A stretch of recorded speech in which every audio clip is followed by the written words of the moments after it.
नमस्कार। सवाल इंडिया का देख रहे हैं आप, मुताबिश हुसैन। और चुनावों की बात सबसे पहले यहां पर हम करेंगे इस बुलेटिन में। पश्चिम बंगाल के कूच बिहार जिले में पीएम मोदी रैली कर रहे हैं इस वक्त, और इससे पहले आज ही ममता बनर्जी ने भी यहां पर रैली की थी। उत्तर बंगाल की 3 लोकसभा सीट पर पहले चरण का मतदान 19 अप्रैल को होना है और इन सीटों पर बीजेपी खास नजर बनाए हुए है। पीएम इस वक्त वहां पर बोल रहे हैं, सीधा आपको लिए चलते हैं।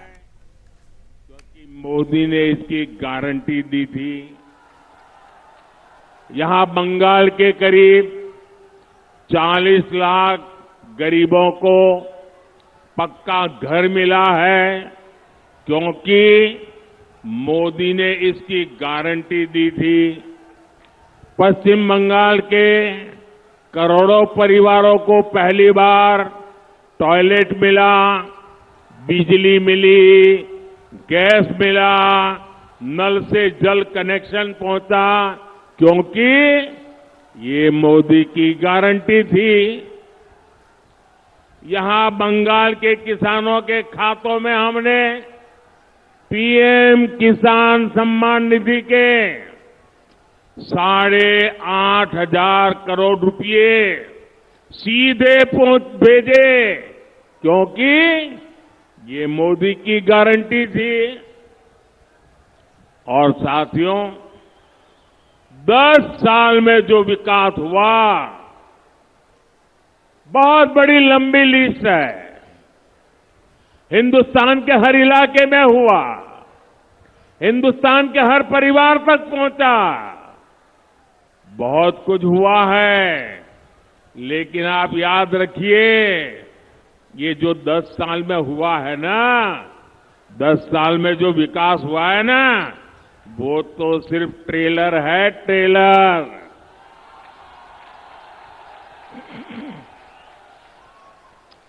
दस बछोरे जा होलो, 10 बछोरे जा होलो, ओटा ट्रेलर छिलो।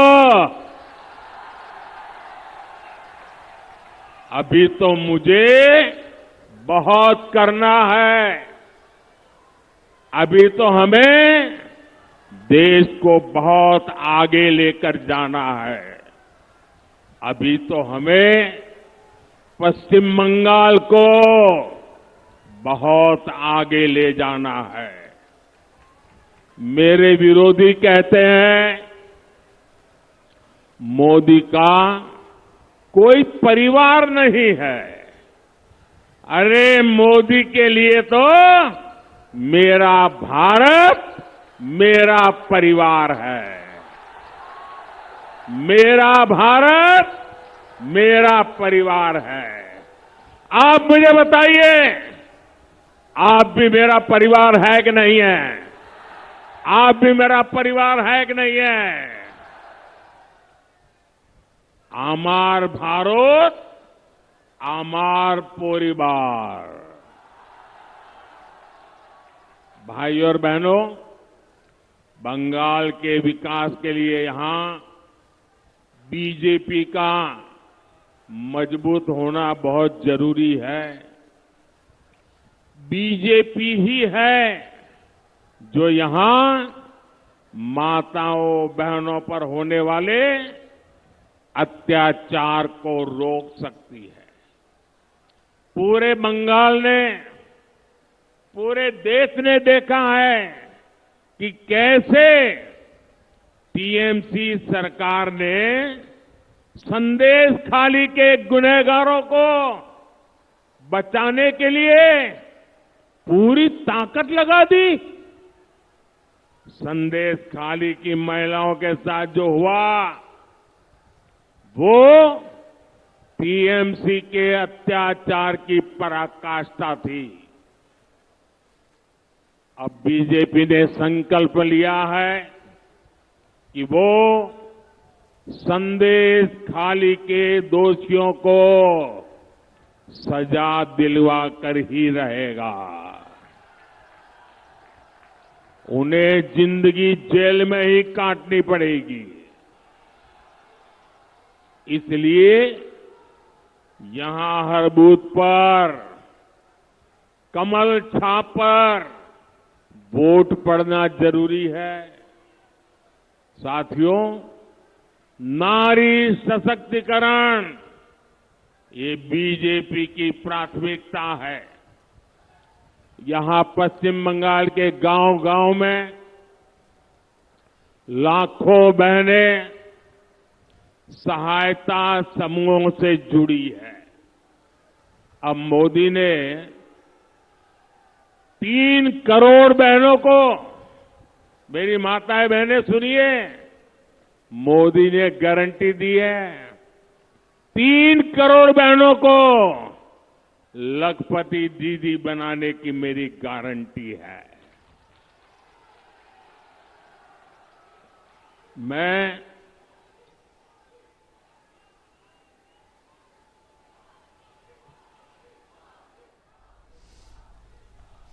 पीएम मोदी को आप सुन रहे थे यहाँ पर पश्चिम बंगाल के कूच बिहार में अपनी बात जो है वो रख रहे थे। यहाँ पर पश्चिम बंगाल सरकार पर भी उन्होंने निशाना साधा और कहा कि अब तक जो किया है उन्होंने वो एक सिर्फ ट्रेलर है, अभी बहुत काम करना जो है वो आगे बाकी है। अब आगे बढ़ते हैं और बात कांग्रेस की करते हैं। लोकसभा चुनाव सिर पर हैं, लेकिन कांग्रेस अपने घर में ही घिरी हुई नजर आ रही है। कभी कहीं पर चिंगारी सुलगने लगती है तो कहीं पर जो है मुश्किल हालात बन जाते हैं, क्योंकि लोग लगातार छोड़कर कांग्रेस को जा रहे हैं। आपको तस्वीरें हम दिखाते हैं कांग्रेस के अंदरूनी हालात को बयां जो कर रही हैं। कांग्रेस के प्रवक्ता रहे गौरव वल्लभ कांग्रेस से इस्तीफा देकर बीजेपी में शामिल हो गए हैं। उन्होंने बाकायदा कांग्रेस अध्यक्ष मल्लिकार्जुन खड़गे को चिट्ठी लिखकर अपने दिल का दर्द बयां किया। वहीं बिहार में पार्टी लाइन से हटकर स्टैंड लेते हुए पप्पू यादव ने आज पूर्णिया सीट से अपना पर्चा दाखिल कर दिया। उधर महाराष्ट्र में संजय निरुपम बगावती तेवर दिखा रहे थे, जिन्हें पार्टी ने निष्कासित कर दिया है। तो ये 3 जो नाम हैं जो हाल में ही यहाँ पर देखने को मिला है, जो कांग्रेस की मुश्किलें एक तरह से किस तरह बढ़ रही हैं ये दिखाते हैं। इसके अलावा भी जो फहरिस्त है वो लंबी है, जो वो लोग जो जिनका कांग्रेस से मोह भंग हुआ है और उन्होंने अपने रास्ते कांग्रेस से अलग कर लिए हैं। गौरव वल्लभ जो कांग्रेस की बात जो है अब तक रखते रहे प्रवक्ता के तौर पर, उन्होंने सभी पदों से इस्तीफा देकर बीजेपी का दामन जो है वो थाम लिया। उन्होंने सोशल मीडिया प्लेटफॉर्म एक्स पर एक पोस्ट में इस्तीफे की चिट्ठी जो है वो शेयर की। गौरव वल्लभ ने अपने पोस्ट में लिखा कि कांग्रेस पार्टी दिशाहीन होकर आगे बढ़ रही है और मैं उसमें खुद सहज महसूस नहीं कर पा रहा। कांग्रेस पर आरोप लगाते हुए उन्होंने कहा कि जिस तरह पार्टी सनातन का विरोध कर रही है और देश के वेल्थ क्रिएटर्स को गाली दे रही है, उससे वो शुभ हैं। और गौरव वल्लभ ने आपको बताएं 2019 के झारखंड विधानसभा चुनाव जमशेदपुर पूर्वी सीट से जो है वो लड़ा था, वो हार गए थे। पार्टी ने राजस्थान में उदयपुर से विधानसभा में उनको उतारा, लेकिन वो हार गए थे।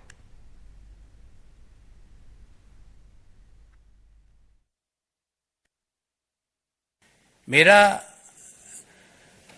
दृष्टिकोण शुरू से यह रहा है कि भगवान श्री राम का मंदिर बने, न्योता मिले और हम न्योते को कांग्रेस पार्टी लिख के भेजे कि हम नहीं जाएंगे, मैं इसे स्वीकार नहीं कर सकता। मेरे में इतनी ताकत नहीं है कि मैं सुबह से शाम बैठकर वेल्थ क्रिएटर्स को गाली देता फिरूं, मैं नहीं दे सकता।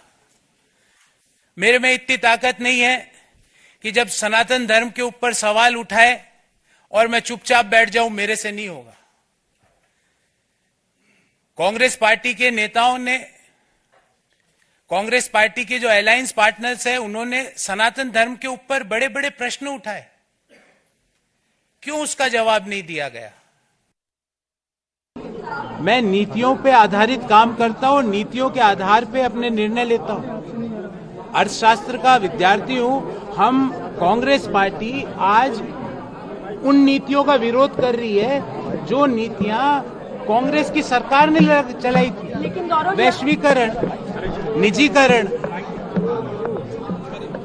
लिबरलाइजेशन, उदारीकरण, ये सारी नीतियां पीवी नरसिम्हा राव जी की सरकार में डॉक्टर मनमोहन सिंह जी जब वित्त मंत्री थे वो लाए। आज हम उन नीतियों का विरोध करते हैं, ओपन मार्केट्स का विरोध करते हैं, देश में कहीं भी विनिवेश होता है उसका विरोध करते हैं।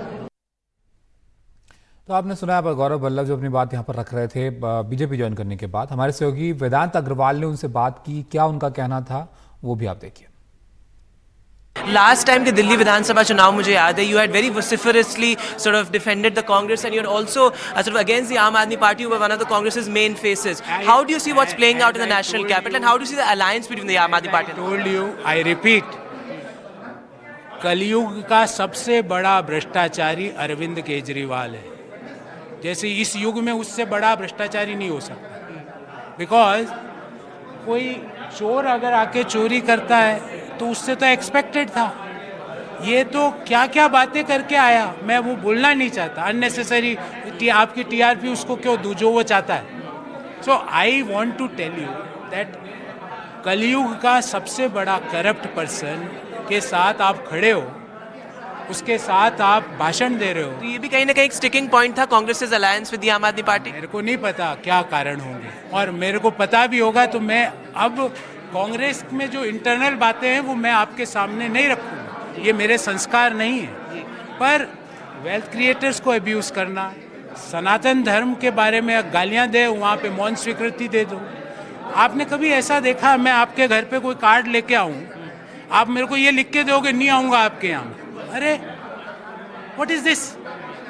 आपने कभी देखा? आखिरी सवाल ये, आगे जाके क्या भूमिका रहेगी आपकी आने वाले चुनाव में, या दिल्ली में क्या भूमिका आपकी रहेगी? मुझे नहीं पता इस बारे में। मैं गुणा भाग प्लस माइनस करके निर्णय नहीं लेता, जो मेरे दिल में आता वो मैं काम करता हूँ। चलिए, तो जो दिल में आता है वो काम करते हैं, गौरव वल्लभ जो है वो अपनी बात रखते हुए कह रहे थे। लेकिन ये सिलसिला जो है ये अब लगातार जारी है, काफ़ी लोग इसमें शामिल हो चुके हैं, कांग्रेस छोड़कर जो अब अलग राह अपना जो है चुन चुके हैं। राजेंद्र तिवारी जी वरिष्ठ पत्रकार हमारे साथ हैं, अदिति फडणवीस हमारे साथ हैं जो कि वरिष्ठ पत्रकार हैं, इनसे चर्चा करते हैं इस पर। आप दोनों का बहुत स्वागत है NDTV पर। राजेंद्र जी, जो कांग्रेस में हो रहा है यहाँ पर, अब एक के बाद एक जो सिलसिला सा बन गया है कि लोग यहाँ पर छोड़ के जा रहे हैं इनके, इसको आप कैसे देख रहे हैं? ये मुश्किलें बढ़ा सकता है कांग्रेस के लिए, या फिर बहुत ज्यादा फर्क इससे नहीं पड़ेगा? देखिए, जो चीजें हो रही हैं ये तो इसीलिए हो रही हैं जिससे कांग्रेस की मुश्किलें बढ़े और इंडिया गठबंधन की मुश्किलें बढ़े। पिछले दिनों जो पिछले 1-1.5 महीने से जो सिनेरियो बना है उसमें इंडिया गठबंधन थोड़ा मजबूत होता दिखाई दे रहा है। लेकिन ऐसी चीजें जब होती हैं तो उससे कहीं ना कहीं संशय पैदा होता है लोगों के बीच में। ऐसा नहीं है, गौरव वल्लभ बहुत बड़े नेता थे। जो जमशेदपुर ईस्ट में चुनाव लड़ा था उसमें तीसरे नंबर पे आए थे, बहुत कम 10% वोट पाए थे। और जो उदयपुर में भी चुनाव लड़ा उसमें 20% के मार्जिन से हारे थे। तो ऐसा नहीं है कि बहुत बड़े नेता थे। लेकिन ऐसे समय में जब लड़ाई बहुत ही तीखी चल रही हो, ऐसे समय में इन लोगों का जाना कहीं ना कहीं इमेज को कहीं डैमेज करता है और एक गलत लेकिन मैसेज जाता है। ये वो चेहरा भी थे ना यहाँ पर, राजेंद्र जी, जो कांग्रेस को डिफेंड करते थे, अब वही कांग्रेस के ऊपर निशाना साधेंगे दूसरी तरफ से। जी देखिए, बात तो आप सही कह रहे हैं, लेकिन इसके पीछे क्या कारण है? जैसे उन्होंने कहा कांग्रेस के अंदर क्या चल रहा है वो मैं, मेरे संस्कार नहीं कि मैं बताऊं। वैसे ही इसके क्या कारण रहे हैं कि वो आज कांग्रेस छोड़ करके भारतीय जनता पार्टी, जो बातें वो कह रहे हैं वो तो पहले से चली आ रही हैं। जब 2019 में वो थे तब भी तो कांग्रेस इस तरह से बिहेव करती थी। और जो बात दिशाहीन की कह रहे हैं, आज जब दिशा पकड़ती हुई दिखाई दे रही है तब वो कह रहे हैं दिशाहीन। तो कुछ कहना है उनको, अंदर क्या हुआ, कैसे यह चीजें बदली, इसका तो गौरव वल्लभ ही बता सकते हैं कि कैसे उन्होंने ये फैसला लिया। चलिए, लेकिन आप इस पर क्या सोचती हैं अदिति जी? क्या वैचारिक रूप से दिशाहीन हो गई है कांग्रेस? क्योंकि जितना वक्त लगता है कि नेताओं की नाराजगी जो है वो दिखती रहती है, वो अपनी तरफ से बातें रखते रहे। ये सिर्फ गौरव वल्लभ की बात नहीं है, उन्होंने चलिए आज इस्तीफा दे दिया, पप्पू यादव जो है इतने दिनों से कहते रहे यहाँ से वो चुनाव लड़ेंगे। यही महाराष्ट्र में जो है संजय निरुपम को देख के जो है लगा, फैसला लेने में बहुत देर हो जाती है कांग्रेस की तरफ से।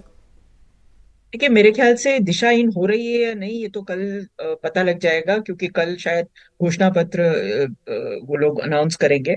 बहरहाल, मुझे नहीं लगता कि गौरव वल्लभ कोई, जैसा राजेंद्र जी ने कहा, बहुत बड़े नेता हैं।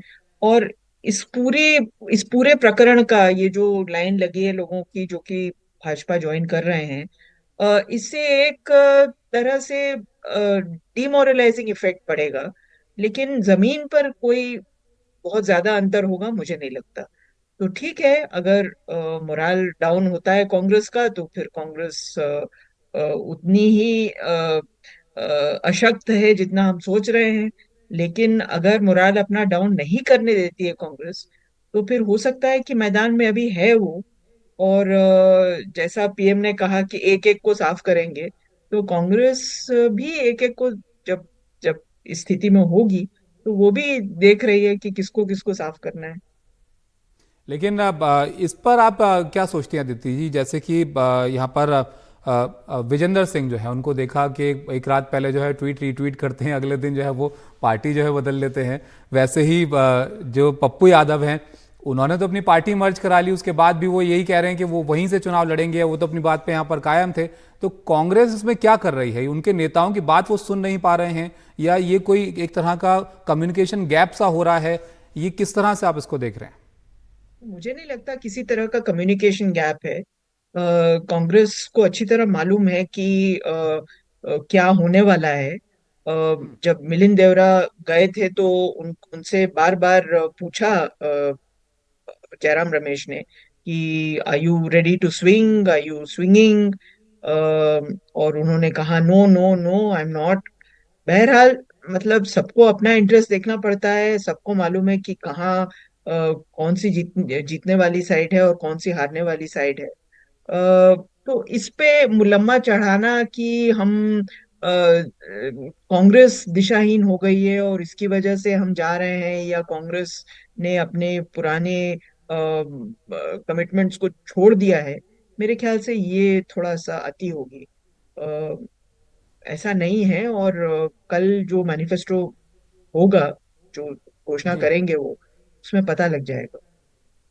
चलिए, तो मैनिफेस्टो में क्या घोषणा करते हैं इससे जो है पता चल जाएगा। लेकिन ये सिलसिला जो है राजेंद्र तिवारी जी, ये क्योंकि इंडिया गठबंधन जब बना तो इतनी सारी पार्टियां जो है साथ आई, साथ लेकर चलने वाली बात यहाँ पर आई। उसमें जब अपने ही आपके नेता जो है अपने ही लोग छोड़ के लगातार जा रहे हैं, तो इसमें एक तरह से जो संदेश देने की आप कोशिश कर रहे हैं वो भी कहीं ना कहीं वीक होता है कि आप जोड़ रहे हैं लोगों को या आपको लोग छोड़ रहे हैं।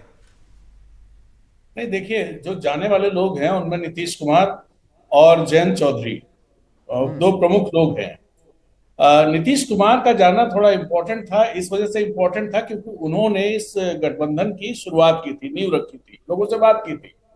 लेकिन जितना ये दिख रहा था उतना फायदा भारतीय जनता पार्टी को नीतीश कुमार के जाने से होगा और इंडिया गठबंधन को बहुत डैमेज हो जाएगा।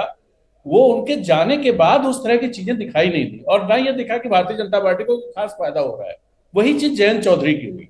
तो अब जो इंडिया गठबंधन ढुलमुल दिखाई दे रहा था एक डेढ़ महीने पहले तक, अब थोड़ा फॉर्मिडेबल दिखाई दे रहा है पूरे देश में। आज की तारीख में ऐसा लग रहा है कहीं ना कहीं वो भारतीय जनता पार्टी के खिलाफ एक थोड़ी मजबूती पकड़ रहा है। और कुछ बाय डिफॉल्ट कुछ ऐसी चीजें आती गई, चाहे वो इलेक्टोरल बॉन्ड हो या और चीजें हो, उनके चलते भी उसके पक्ष में माहौल बना है, भले उसने कोई प्रयास नहीं किया हो। भारतीय जनता पार्टी की वजह से उसके पक्ष में माहौल बनता, जो भी बना है वो उसकी वजह से बना है। जैसे अभी संजय सिंह का मामला हुआ, संजय सिंह के मामले में या अरविंद केजरीवाल के मामले में, इसमें जिस तरह की चीजें हुई उससे इंडिया गठबंधन को कोई नुकसान नहीं हुआ है, जबकि इससे नुकसान होना चाहिए था। अब उसकी क्या वजह है इस पर अलग से बात की जा सकती है, लेकिन उससे वो डैमेज नहीं हुआ इंडिया गठबंधन। और यहां तक कि इंडिया गठबंधन को उसका थोड़ा बहुत फायदा मिलता हुआ दिखाई दे रहा है। तो ये ऐसा ही हेमंत जी, आपकी बहुत संक्षिप्त में इस पर टिप्पणी, आप इस वक्त कहां पर देखते हैं इंडिया गठबंधन को इस सब के बाद? नहीं, इंडिया गठबंधन मुझे दिख रहा है। जी अदिति जी, सर वक्त थोड़ा सा वक्त की जो है वो किल्लत है थोड़ा, अदिति जी की प्रतिक्रिया इस पर ले लेते हैं जो बात आपने यहाँ पर रखी। जी, इंडिया गठबंधन मेरे ख्याल से बहुत ज्यादा सशक्त स्थिति में नहीं है। आपसी मनमुटाव है और लोग आपस में लड़ रहे हैं, लेकिन इस तरह के एग्जिट से हमको नहीं लगता कि इंडिया गठबंधन को कोई बहुत ज्यादा नुकसान होने वाला है। चलिए, बहुत शुक्रिया आपका अदिति जी और राजेंद्र जी हमारे साथ जुड़ने के लिए, अपनी बात यहाँ पर रखने के लिए। तो अब कितना फर्क जो है पड़ता है नेताओं के छोड़ के जाने का, या जिन पार्टियों में जा रहे हैं उन पर कितना फर्क पड़ता है, तो आने वाले वक्त में पता चलेगा। लेकिन ये सिलसिला जिस तरह से जारी है, लगातार कांग्रेस के जो नेता हैं एक के बाद एक उनकी नाराजगियां देखने को मिल रही हैं या फिर अलग जो है राह अपनी अपना रहे हैं, ये कहीं ना कहीं जो है थोड़ी मुश्किल भी कांग्रेस के लिए जो है वो बन सकता है। फिलहाल एक ब्रेक के लिए हम यहाँ पर रुकते हैं, ब्रेक के बाद कुछ और खबरें लेकर हाजिर होते हैं। यूपी से खबर है। अब यहां पर यूपी एटीएस सुनौली बॉर्डर से 2 पाकिस्तानी नागरिक समेत 3 संदिग्धों को गिरफ्तार किया गया है। पाकिस्तान के रावलपिंडी का रहने वाला मोहम्मद अल्ताफ बट बताया जा रहा है, इस्लामाबाद का रहने वाला सैयद गजनफर और जम्मू कश्मीर का रहने वाला नासिर अली जो है इसको गिरफ्तार किया गया है। पकड़ा गया मोहम्मद अल्ताफ बट हिजबुल मुजाहिदीन के मुजफ्फराबाद स्थित कैंप में ट्रेनिंग ले चुका है। पकड़ा गया तीसरा आरोपी नासिर अली आईएसआई एजेंट है। तो ये बड़ी खबर यहां पर निकल कर आ रही है। यूपी एटीएस ने यहां पर इनको पकड़ा है सुनौली बॉर्डर से। यहां पर 2 पाकिस्तानी नागरिक समेत 3 संदिग्धों की गिरफ्तारी हुई है। इनको गिरफ्तार किया गया है, जिसमें से 2 जो पाकिस्तानी नागरिक हैं उसमें पाकिस्तान के रावलपिंडी का रहने वाला एक है जो मोहम्मद अल्ताफ बट इसका नाम है, और इस्लामाबाद का रहने वाला सैयद गजनफर है, और एक जो संदिग्ध है वो जम्मू कश्मीर का रहने वाला है, नासिर अली इसका नाम है। और जो ये पकड़े गए लोग हैं इसमें से मोहम्मद अल्ताफ बट हिजबुल मुजाहिदीन के मुजफ्फराबाद स्थित कैंप में ट्रेनिंग ले चुका है, और जो तीसरा आरोपी है नासिर अली वो आईएसआई एजेंट है। बिहार में एनडीए ने जमुई से अपने प्रचार का आगाज किया है। थोड़ी देर पहले पीएम मोदी ने रैली की और विपक्षी जो पार्टियां हैं उन पर तीखे हमले यहां पर किए। पीएम मोदी ने कहा कि मोदी सरकार सोलर पावर और एलईडी बल्ब की बात करती है, वहीं इंडी गठबंधन वाले बिहार में लालटेन की लौ जलाना चाहते हैं। हम लोग बिहार में उद्योग और कारखाना लगा रहे हैं, वहीं आरजेडी के लोग अपहरण का उद्योग चलाते हैं। हम लोग हाईवे और एक्सप्रेसवे बना रहे हैं, जबकि आरजेडी के लोगों ने बिहार में गड्ढे और खाई बनाई। राजद और कांग्रेस ने बिहार और बिहार के गौरव का अपमान किया है। लालू यादव पर हमला बोलते हुए उन्होंने कहा कि जो लोग नौकरी के नाम पर जमीन लिखवाएं वो देश का भला कभी नहीं कर सकते हैं।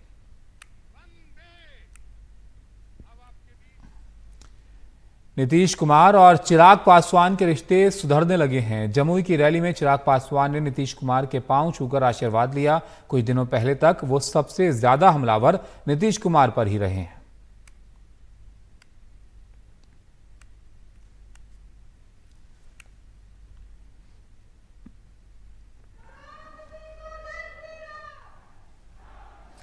तो पीएम मोदी ने यहाँ पर जो है जब वो मौजूद थे तो कांग्रेस और आरजेडी पर जमकर उन्होंने निशाना साधा। क्या कुछ उन्होंने कहा वहां पर, वो भी आप देखिए। आज एक और कांग्रेस और आरजेडी जैसी पार्टियां हैं जिन्होंने अपनी सरकार के समय पूरी दुनिया में देश का नाम खराब किया था। दूसरी ओर बीजेपी और एनडीए है जिसका एक ही लक्ष्य है, विकसित भारत का निर्माण, खुशहाल बिहार का निर्माण। जमुई सीट से लोक जनशक्ति पार्टी के उम्मीदवार अरुण भारती मैदान में हैं, जो चिराग पासवान के बहनोई हैं। आज पीएम मोदी ने मंच से चिराग पासवान की तारीफ भी की। हमारे सहयोगी मनीष कुमार ने चिराग पासवान से तमाम मुद्दों पर बात की। प्रधानमंत्री नरेंद्र मोदी की बिहार में पहली सभा जमुई में संपन्न हो गई। हमारे साथ लोक जनशक्ति पार्टी के अब सर्वे सर्वा चिराग पासवान हैं। 2019 और 2024 की सभा में क्या अंतर रहा? 2019-2024 की सभा में अंतर ये था कि इस बार ज़्यादा उत्साह था। प्रधानमंत्री जी की मोदी की गारंटी के प्रति लोगों का ज़्यादा उत्साह था। डबल इंजन की सरकार के प्रति लोगों का वो उत्साह था।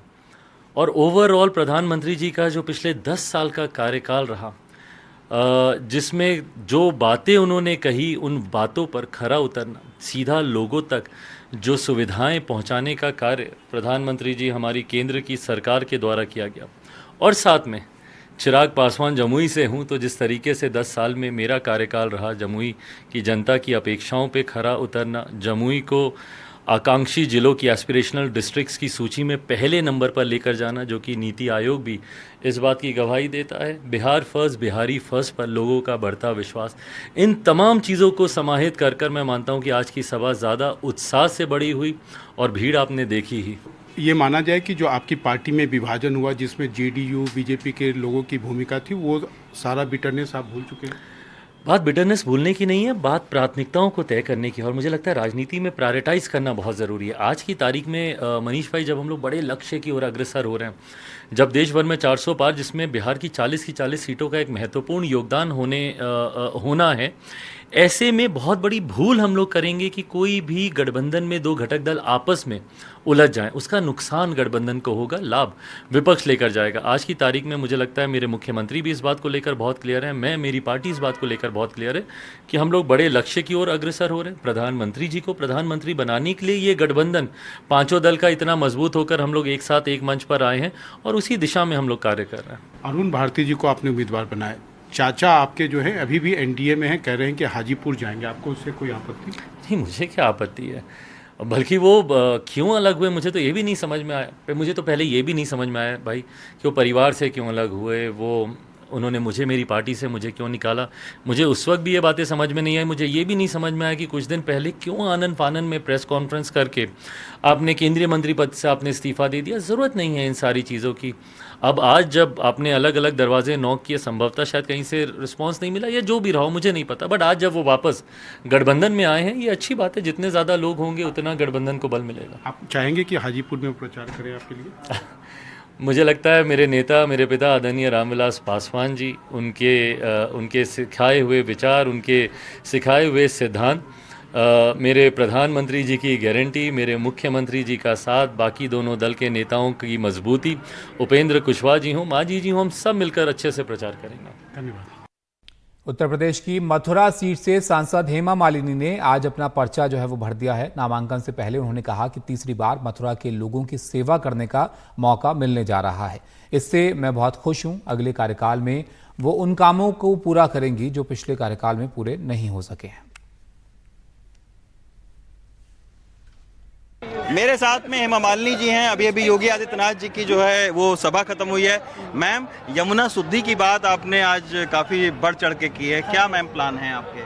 बहुत बड़ा प्लान है, अभी से हम कैसे बताएंगे एकदम। फिर वहाँ जिसको हम जाके बोलेंगे वो पहले से रेडी हो जाएगा ना। We have to go on attack the whole thing. अभी योगी जी ने भी उसका माना है। हाँ। वो भी उस करने वाले हैं।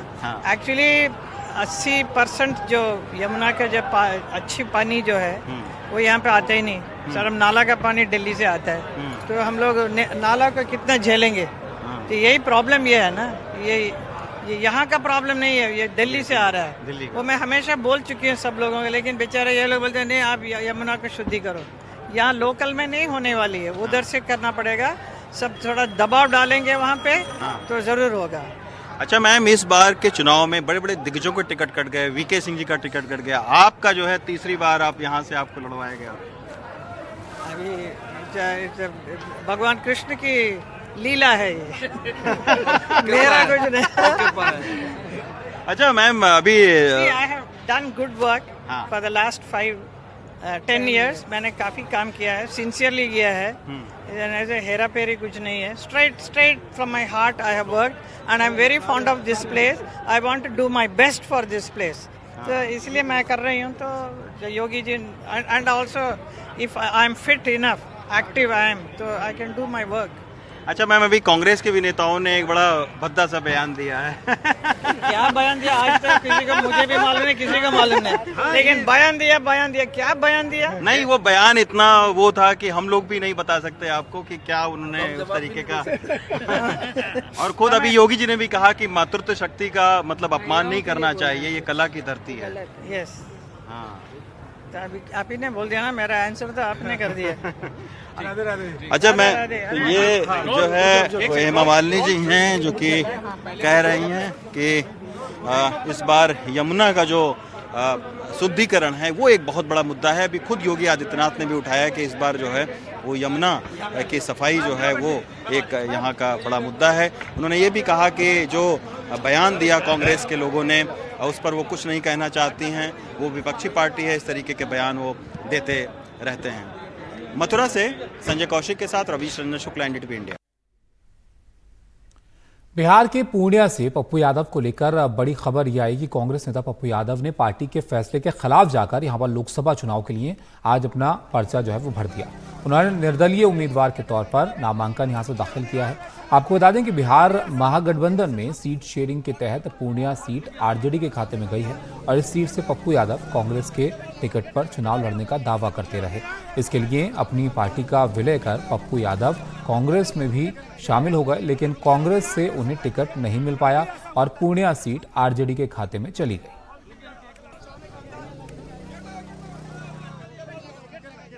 कांग्रेस का समर्थन प्राप्त है, निर्दलीय चुनाव लड़ना पड़ा। बहुत सारे लोगों ने जिस तरीके से साजिश की हमें पॉलिटिकल डेथ और मर्डर करने की, हमेशा से पूर्णिया की जनता पप्पू यादव को जात पात से ऊपर और पहली बार पूरे देश के दिलों में पप्पू यादव बेटे की तरह बैठाया है। सबकी एक ही आवाज है, पूर्णिया और पप्पू, पप्पू और पूर्णिया। नफरत का मतलब राजनीति नहीं है और राजनीति में दुश्मनी नहीं देखी जाती। मैं इंडिया गठबंधन को मजबूत करूंगा। मेरा संकल्प राहुल गांधी है। इस बीच तेजस्वी यादव ने बिना नाम लिए पप्पू यादव पर हमला बोला है। उन्होंने कहा कि जो हमारे साथ नहीं है वो बीजेपी के साथ है। नहीं, हम लोग कहाँ किसी को नाम लेंगे भाई, जाहिर सी बात है जो हमारे खिलाफ है वो बीजेपी के साथ है। हम किसी का नाम नहीं ले रहे। ये जनता के ऊपर छोड़िए ना। आप लोग जो कहा जाए वो कहिए, अपना सजेशन और फीडबैक मत दीजिए। आपकी उम्मीदवार नामांकन की है, लेकिन कल पप्पू यादव भी नामांकन पूर्णिया सीट पर करेंगे। भाई कौन कहाँ से क्या कर रहा है हमको क्या पता भाई। हम अपने पार्टी का ना देखेंगे, अपने गठबंधन का ना देखेंगे। मेरी पार्टी है ना भाई, हमारे पार्टी में नेता नहीं है। लोकसभा चुनाव के लिए लगातार नेताओं का पर्चा भरना जो है वो जारी है। तब जो बड़े बड़े नेता हैं वो अपनी तरफ से जिन सीटों से चुनाव लड़ रहे हैं वो पर्चा भर रहे हैं। ये कुछ नाम हम आपको दिखा रहे हैं, जिसमें आप देखते हैं मथुरा से हेमा मालिनी ने अपना पर्चा भरा है। पप्पू यादव भी कांग्रेस के फैसले से अलग जाकर अपना पर्चा जो है उन्होंने भरा। और यहाँ पर इसके साथ ही आप देखेंगे कि केसी वेणुगोपाल जो है उन्होंने पर्चा अपना दाखिल किया। तेजस्वी सूर्या उन्होंने भी अपना नॉमिनेशन भरा बेंगलुरु साउथ सीट से। तो ये जो बड़े बड़े नाम हैं वो अपनी तरफ से अपना नॉमिनेशन जो है वो फाइल कर रहे हैं। यहाँ पर हम एक ब्रेक के लिए रुकेंगे, ब्रेक के बाद जल्द लौटते हैं। जमीन घोटाला मामले में पूर्व मुख्यमंत्री हेमंत सोरेन सहित 5 अन्य के खिलाफ ईडी की चार्जशीट पर कोर्ट ने संज्ञान लिया है। अदालत ने मामले में आर्किटेक्ट विनोद सिंह, राजकुमार पाहन और हिलेरियस कश्यप को समन जारी किया है। ईडी ने मामले में जांच पूरी करते हुए सभी के खिलाफ आरोप पत्र दाखिल कर दिया है। इसी पर अदालत में संज्ञान लेते हुए समन जारी किया है। इस मामले में पूर्व सीएम हेमंत सोरेन पहले से ही जेल में बंद है। नीता हमारे साथ हमारे सहयोगी जुड़ गई हैं। नीता, बताइए क्या क्या बातें कही गई हैं इस चार्जशीट में?